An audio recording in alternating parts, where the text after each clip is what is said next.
والصلاة والسلام على سيد المرسلين وعلى آله وأصحابه أجمعين. میرے بزرگوں پیارے بھائیوں، جناب رسول اللہ صلی اللہ علیہ وسلم نے ایک حدیث پاک میں ارشاد فرمایا ہے، نعمتان مغبون فیہما کثیر من الناس، الصحۃ والفراغ. یہ حدیث پاک، اس کا مطلب یہ ہے کہ دو نعمتیں ہیں. نعمت کہتے ہیں اللہ کے انعام کو، جو اللہ اپنے بندوں کو دے بغیر مانگے دے. نعمت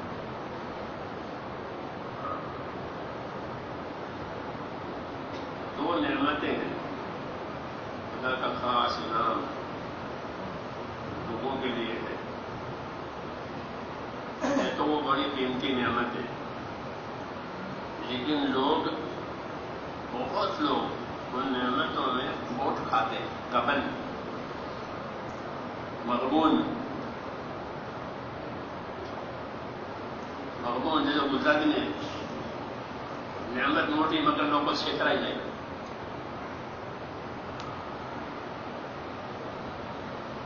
یعنی صحیح قیمت وصول نہ کرے، معمولی قیمت میں زدی ہے،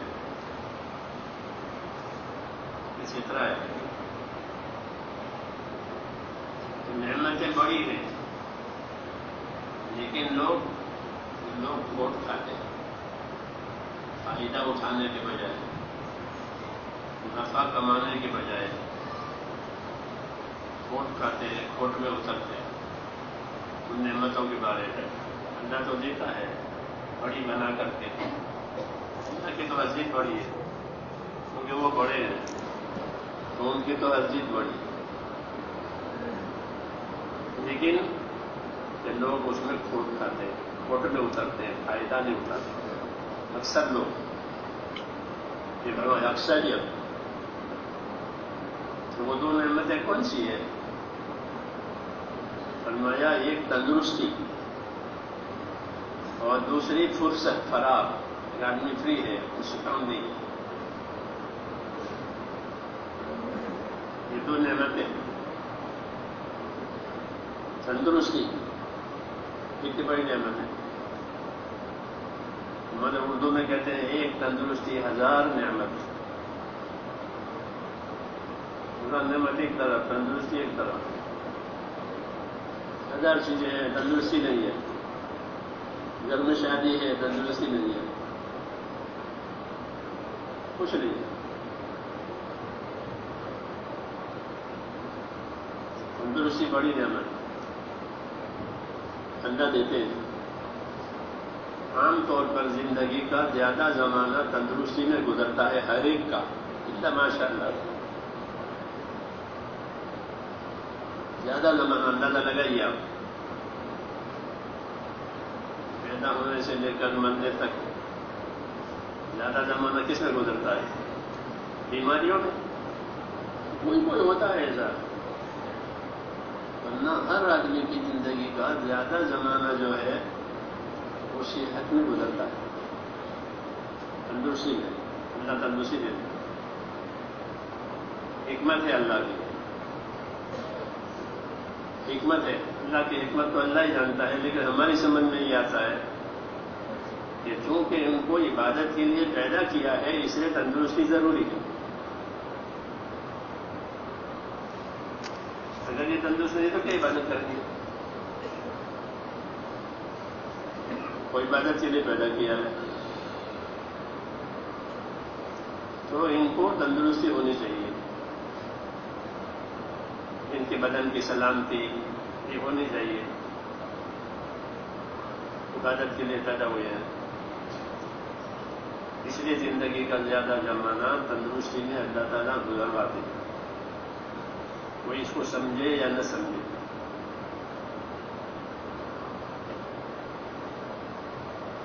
وہ تندرستی سے بڑی ایمان کے بعد کوئی نعمت نہیں.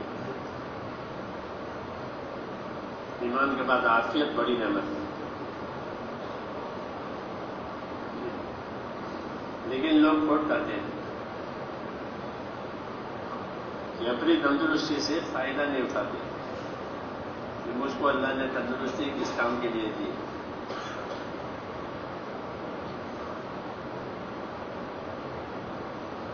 دوسری نعمت وہ فراغ ہے کہ آدمی فارغ ہے، فری ہے، کوئی کام نہیں ہے، کھانا پینا سب اللہ نے دے رکھا ہے. جی ہاں، ذہن پر کوئی بوجھ نہیں ہے، دماغ پر کوئی بوجھ نہیں ہے، الجھن نہیں ہے، کچھ نہیں ہے، فارغ ہے.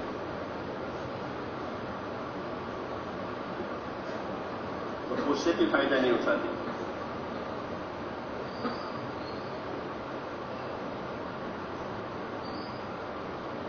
یہ بڑی دعوت ہے حضور صلی اللہ علیہ وسلم کی ہماری کمزوریوں پر. یہ بڑی کمزوری ہے کہ اللہ اتنی بڑی نعمت دے اور اس نعمت سے فائدہ نہ اٹھاوے. یہ بڑی تنبیہ ہے.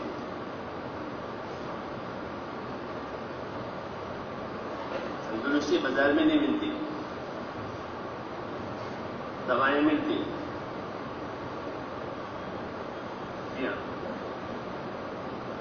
اللہ دیتے ہیں تندرستی، اس لیے کہا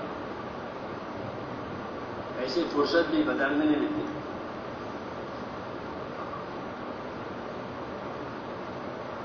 دنیا جو ہے میرے دوستوں ایک بازار ہے اور لوگ اس میں اپنی کمائی کرتے ہیں. حدیثوں میں کل الناس یغدو فبائع نفسه موبقها او موثقها. ہر آدمی صبح کرتا ہے، شام کرتا ہے اور اپنی زندگی میں سودا کرتا ہے.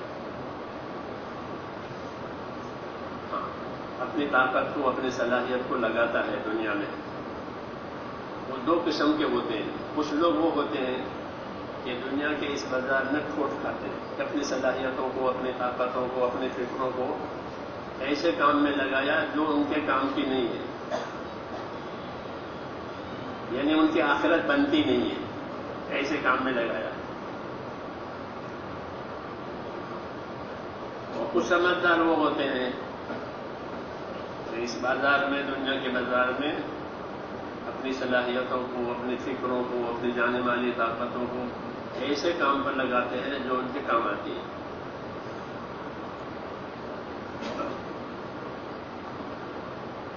اس لیے سمجھداری کی کیا بات ہے؟ سمجھداری کی بات کے لیے حضور صلی اللہ علیہ وسلم نے ایک بات اور فرمائی. فرمایا الکیس من دان نفسہ وعمل لما بعد الموت والعاجز من اتبع نفسہ ہواها وتمنى علی اللہ الامانی. سمجھدار باہوش آدمی وہ ہے جو اپنی ذات پر قابو کرے اور موت کے بعد کام آنے والا کام آج کر لے، کیونکہ کل کا بھروسہ نہیں ہے. کل کا کوئی بھروسہ نہیں، کل موہوم ہے، پتہ نہیں کل ملے نہ ملے. کا سمجھدار آدمی وہ ہے کہ جو اپنی ذات پر قابو کرے. آدمی تمام مشینوں پر قابو کرتا ہے، فاش کرنا، شلو کرنا، بند کرنا یا وہ کرنا، سب بڑی چھوٹی قابو کرتا ہے. رسول صلی اللہ علیہ وسلم کرتے ہیں اپنے اوپر قابو کرو، کیونکہ انسان بھی ایک مشین ہے عمل کی. اس کی زندگی میں عمل تیار ہوتے ہیں، آنکھوں کا عمل، کانوں کا عمل، ہاتھ پاؤں کا عمل، دماغ کا عمل. یہ عمل کی مشین ہے. اس سے یا اچھے عمل تیار ہوں گے یا برے عمل تیار. اس پر قابو کرو، اس سے اچھے عمل تیار ہوں. برے عمل پر قابو کر کے برا عمل لو. اسے نہ ہوتا ہے نا برمر کا جو پانی کہتے ہیں، تو کبھی اس میں ریتا آتا ہے پانی کے ساتھ ساتھ، تو وہ پانی کسی کام کا نہیں ہوتا، نہ دھونے کا، نہ پینے کا، نہ کچھ. ایک گدلا ہے وہ یہ صاف کرتے ہیں، صاف صاف پانی آ رہے وہ کام دیں باقی کام. ایسے آدمی کی زندگی سے عمل آتے ہیں. جب وہ حرکت کرے گا تو عمل آئے گا، یا گندا یا پاک. گندا عمل اس کی نفسانیت ملی ہوئی ہے، نافرمانی ملی ہوئی ہے، تو جو عمل اس کی آنکھوں سے، کانوں سے، ہاتھوں کو گندا ہوگا، جیسے وہ بھرنے کا پانی گندلا ہے. ورنہ قابو کرے اس پر، اس کو صاف کرے. یہ آنکھوں کا عمل، ہاتھ پاؤں کا عمل، زندگی کا عمل پاک صاف ہو، اپنے اوپر قابو کرے تو یہ سمجھدار ہے. اور قابو کرنے میں یہ بھی ہے کہ جلدی کرے، عمل کرنے میں جلدی کرے. اگر عمل کرنے میں جلدی نہ کی تو ہاتھ سے موقع نکل جائے گا یا زندگی ختم ہو جائے گی. دونوں میں سے ایک بات ہوتی ہے. کام نہیں کیا، موقع ہاتھ سے نکل گیا، اچھا موقع تھا، بعد میں کہتا اچھا موقع تھا. یا تو موقع نکل جاتا ہے یا پھر موت آ جاتی ہے. اس لیے قابو میں یہ بھی ہے، جب قابو کرو گے ایک عمل ہے کہ اسی وقت کرو. شیطان یہ سکھاتا ہے کہ بعد میں کریں گے. اس کو تصویف کہتے ہیں عربی میں. تصویف، سوف نفعل، بعد میں کریں گے، بعد میں کریں گے، کل کریں گے، پرسوں کریں گے، حج کے بعد کریں گے، عید کے بعد کریں گے. یہ بھی ایک ہے کہ چھوڑ دیا کام کو، قابو نہیں کیا تو کہ موقع گیا یا موت آ گئی، زندگی باقی نہیں رہی، یا باقی رہی اور موقع نہیں رہا. اس لیے یہ رہبری کی ہے کہ سمجھدار وہ ہے جو قابو کرے. تو قابو دو باتوں کا ہے. ایک کہ اپنی زندگی سے وہ عمل ظاہر ہو کہ جس کو اللہ پسند کرتے ہیں، رسول صلی اللہ علیہ وسلم اس کے طریقے رکھ رہے ہیں، وہ عمل ظاہر کرے. دوسرا کہ فوراً کرے، جب اس کا موقع ہو موقع پر سے نہ جانے دیں. تو یہ سمجھدار ہے. کئی سو بندانہ نہ سکو عامل بعد الموت، موت کے بعد والا کام کرے، اپنے اوپر قابو کرے، نہیں تو دھوکہ کھائے گا. یعنی بہت وقت ہے کریں گے، پھر اس بار موقع نہیں ہوتا. اور شیطان اسی راستے سے لے جاتا ہے. اس کی طرف کہ بے عملی کی طرف. بے عملی کی طرف اس طرح نہیں لیتا کہ میں عمل مت کرو، نماز مت کرو، کام مت کرو، یہ نہیں کرتا. بعد میں کرتے نا، میاں کیا جلدی ہے، کسی کا حق باقی ہے تو کہ میاں دے دیں گے، کیا ہے، کوئی کھا کے مر گئے دیں گے، پھر نہیں دے پا کے مر جاتے.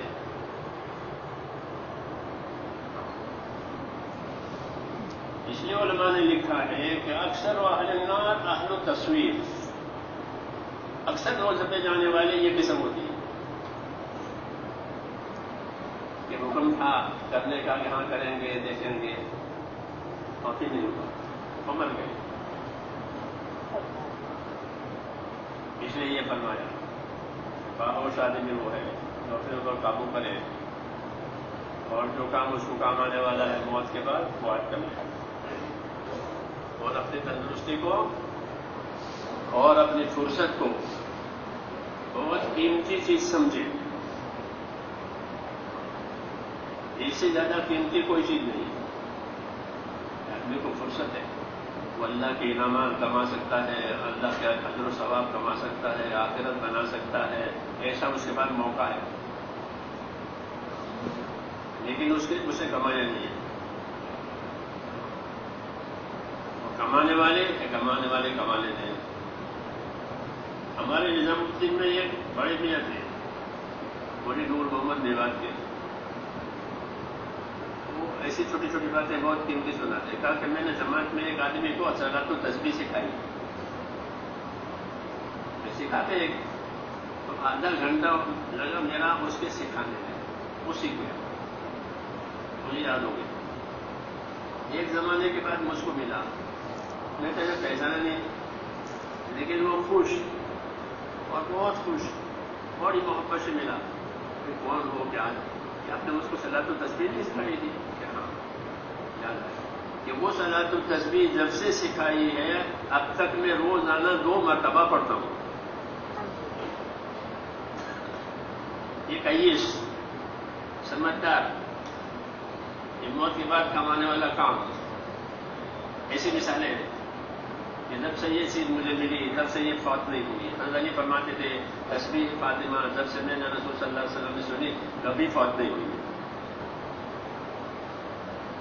تسبیح فاطمہ نماز کے بعد پڑھی جاتی ہے، سوتے وقت پڑھی جاتی ہے، مسنون ہے، تو کہ جب سے سنی ہے کبھی فوت نہیں۔ پوچھنے والے نے پوچھا کہ فلاں میدان جنگ میں آپ بہت مصروف تھے رات دن، اس میں کیا کیا تھا؟ کہ اس میں بھی پڑھی تھی میدان جنگ میں۔ یہ مثال ہوتی ہے کئیس کی، سمجھدار کہ ایک کام کی چیز مل گئی تو جب اس کو وقت دینا ہے اور اس کے وقت میں اس کو پڑھنا ہے، ورنہ پھر اس کو موقع نکل جائے گا۔ اس لیے یہ 2 باتیں ہیں جس کی طرف حضور صلی اللہ علیہ وسلم نے تنبیہ کی ہے۔ ایک تو یہ کہ اپنی تندرستی کو غنیمت سمجھو، اور اس طرح بازار میں کمانے والے ان کا ذہن یہ ہوتا ہے کہ اچھی سے اچھی تجارت ہو، اچھی سے اچھی کمائی ہو، اونچے سے اونچا کمانا ہو۔ ہاں اسی کی طرف نہیں جاتا آدمی، ایسے آخرت کے بارے میں کہ آخرت کے بارے میں اونچی سے اونچی کمائی کرے، اونچی سے اونچی اپنی آخرت بنا رہا۔ ہمارے زمانے کی بیماری یہ ہو گئی ہے کہ 2 چیزوں کو بھلا دیا، ایک اللہ کو اور ایک آخرت کو۔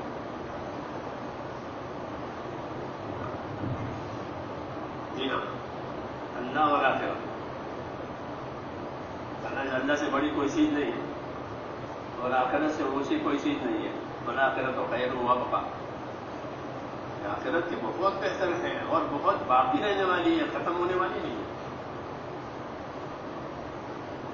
باقی چیزیں کہ ختم ہونے والی ہے، چاہے جتنا اہتمام کریں۔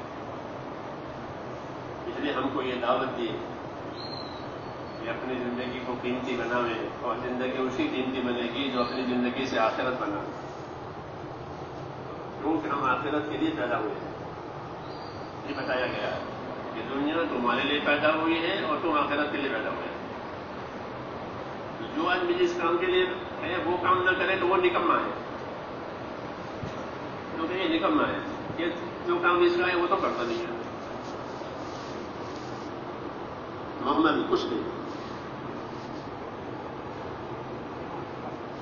آدمی آخرت کے لیے پیدا ہوا ہے۔ ہاں یہ آخرت میں اس کے عمل کے انجام اور نتیجے اس کو اللہ بتا نہیں گے، اس لیے اس کو آخرت کی طرف بھیجتے جا رہے ہیں روزانہ۔ پھر جس کا اسٹیشن آئے گا وہ اتر جائے گا، ہر آدمی جا رہا ہے آخرت کی طرف، جیسے ممبئی کی طرف جا رہے ہو، جس کا جو اسٹیشن آئے وہ اتر جائے گا۔ یہ فرماتے ہیں علماء کہ ہر آدمی آخرت کا مسافر ہے، آخرت کی طرف جا رہا ہے، جب اس کا تاریخ آ جائے گی وہ اتر جائے گا۔ اس لیے اپنی آخرت بنا لیں، کیونکہ آخرت کے لیے پیدا بھی ہوئے ہیں اور آخرت کی طرف جا بھی رہے ہیں۔ پھر بھی آخرت نہ بنا لیں اور اس کے دماغ پر آخرت کی عظمت نہ ہو، یہ کھوٹ کی بات ہے۔ اس لیے فرمایا کہ نعمتیں ہیں مگر کھوٹ میں لوگ ہیں، اس لیے ارادہ کریں اور اللہ سے مانگیں۔ ثبات قدمی اللہ سے مانگنی چاہیے کہ اللہ مجھے ثابت قدم رکھے، اس میں اس کی تاکید کے اللہ سے مانگو کہ اللہ مجھے ثابت قدم رکھے۔ دنیا میں فتنے بھی بہت ہیں، دنیا چوکے بھی بہت آتے ادھر کے ادھر کے، تو اپنے آپ کو ثابت قدم رکھے اور آگے بڑھے اللہ کی طرف، پھر وہ کامیاب ہے۔ اس کے لیے پھر کوئی پچھتانے کی بات نہیں ہے۔ اللہ تعالیٰ مجھے بھی توفیق دے، آپ کو بھی توفیق دے۔